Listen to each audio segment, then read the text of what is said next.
یک بیننده هر یک شنونده صدای ما باید بداند که بهترین نعمت برای هر یک ملت برای هر یک دولت این استقلالیت است و شکرانه که ما علاقه طول 30 سال است که در دوران استقلال زندگی و کار و فعالیت داریم و در این دوران 30 سال ما علاقه با بسیار موفقیت ها با بسیار پیشروی ها با بسیار بردباری های دولت و ملت خودمون رفته رسیدیم و میتوانیم از هر یک گوشه کنار تاریخی عزیز افتخار کرد از آنکه هم راه ها هم نخبه ها هم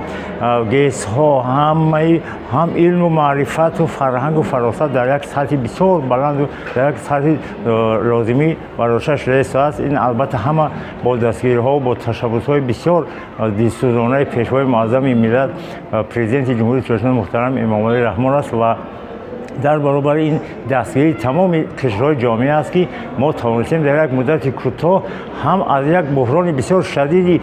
سیاسی یعنی که از جنگ تحمیل شهروندی براییم و هم بتوانیم که در مدت کوتاه با هم بیاییم دوست شیم برادر شیم و دست همدیگر گرفته جمهوری عزیزمون رو با یک سطح بسیار بلند و بسیار با یک پیشرفته و موفقیت همه ساحه ها برده برسانیم. از این خاطر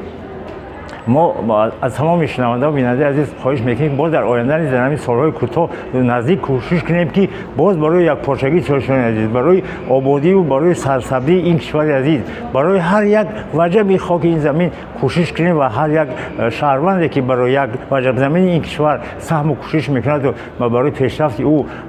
سهم میگذارد این افتخار ماست، این موفقیت ماست، این مسئولیت ما در نزد گذشتگان آینده های ما است.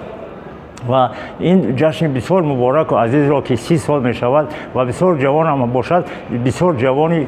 با قوت و پرقدرت است و این 30 سالگی استقلال دولت جمهوری تاجیکستان را و تمام مردم شهروندان تاجیکستان که در